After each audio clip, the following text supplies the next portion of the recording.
শুভ রথযাত্রা সবাইকে। তোমরা সবাই ভালো থাকো, সুস্থ থাকো, এটাই ঠাকুরের কাছে প্রে করছি। আজকে দিদি আমি অভি বেরিয়ে পড়েছি রথযাত্রা দেখার জন্য। গেছে বছরও দিদি আমাদের এখানে রথযাত্রার সময় ছিল, বাট টাইমে বেরোতে পারিনি। আজকে বেরিয়ে গেছি টাইমে। প্রথমেই বেরিয়ে আমরা পেয়ে গেছিলাম রামকৃষ্ণ মিশনের সামনে একটা রথ। ওইটা দেখার পর চলে এসেছি আমরা শম্ভুসাগর পার্কের সামনে। এখানে এসে দেখি এই রথটা টানা হচ্ছে। মন দেখে নিলাম, প্রণাম করে নিলাম। তোমরা সবাই ঠাকুরের আশীর্বাদে সুস্থ থাকবে। আজকের রথযাত্রায় তোমরা কারা কারা বেরিয়েছো আমাকে অবশ্যই কমেন্ট করে জানাবে।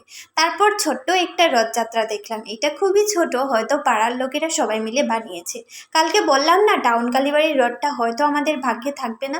হ্যাঁ, ঠিকই আমাদের ভাগ্যে ছিল না। এত ভিড় এত ভিড়, আর এই টাউন কালীবাড়ির রথটা অনেক আগেই বেরিয়ে গেছিল। তারপর চলে এসেছি বাজারের সামনে। ওইখানে ভিউটা তো তোমরা দেখতে পেরেছো কেমন সুন্দর। আর বেরোবার সময় কিন্তু দাদু অভিকে বলে দিয়েছিল বুবি আর একটা কি ফল নিয়ে যাওয়ার জন্য। জানি না এটা সঠিক নাম কি। এখানে দাঁড়িয়ে দাঁড়িয়ে একটা রথের গাড়ি দেখলাম, এটাতে ঠাকুর নেই। তারপর অভি আমাদেরকে নিয়ে আসলো মদনমোহন আখড়াতে। এখানে নাকি ও কলা ভোগে দেবে। আজকের দিনে কলা ভোগে দিলে নাকি খুব ভালো হয়।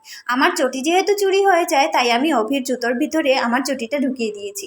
তারপর এখানে অনেকক্ষণ বসার পর দেখলাম মেজদিদি এসেছে। ওনার সাথে গল্প করলাম, আড্ডা দিলাম, আরতি দেখে আমরা বেরিয়ে পড়লাম।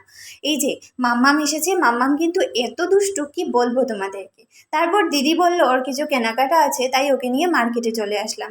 আর মাম্মাম এত দুষ্টুমি করছিল। অভিকে যেহেতু ভয় পায়, মেজদিদি অভির কাছে ওকে রেখে ওরা দুজন কোথায় চলে গেছে, আমার দিদি আর মেজদি। তারপর মেজদিদি ওরা আসার পর আমি মেজদিদির সাথে বেরিয়ে পড়লাম। আমার আজকে একটা মিটিং আছে। মিটিংটা কি সেটা তোমাদেরকে পরে জানাবো আমি। তারপর আধা ঘন্টার মতো হয়েছিল আমাদের মিটিং। তারপর আমি বেরিয়ে পড়েছি। একা একা হাঁটছিলাম, পিছনে অভিকে দেখে ভয় পেয়ে গেছি। দিদির যেহেতু জুয়েলারিতে কাজ ছিল, তাই দিদিকে জুয়েলারিতে বসিয়ে রেখে ও আমাকে নিতে গেছিল। আমার দিদি নাকেরটা দিয়ে দিয়েছে, তাই একটা কেনা নাকের পরে নিয়েছে, সেটা ক্যামেরাতে দেখাচ্ছে। আমরা চলে এসেছি এখন ফুচকা খেতে। তোমাদের কাদের কাদের ফুচকা খেতে ভালো লাগে অবশ্যই কমেন্টে জানাবে। আমার মায়ের ফুচকা খেতে ভালো লাগে, তাই গেছে কালকের ভিডিওটা দেখে বললো আমার জন্য আসার সময় ফুচকা নিয়ে আসিস। ফুচকা খাওয়া দাওয়া শেষে মায়ের জন্য পেকিং করার পর আমরা চলে এসেছি কুলফি খেতে। ওরা দিদি অভি মিলে একটা একটা কুলফি খেয়েছিল, বাট আমি যেহেতু একটু বাচ্চা মনে, তাই আমি দুটো নিয়েছি।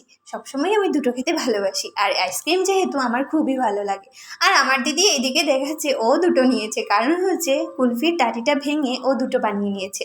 আজকের মিনি ব্লগটা এতটুকুই রাখছি। আজকে আমাদের হাসি মজা করে পুরো বিকালটা কাটে গেল। দেখা হচ্ছে অন্য কোনো মিনি ব্লগের।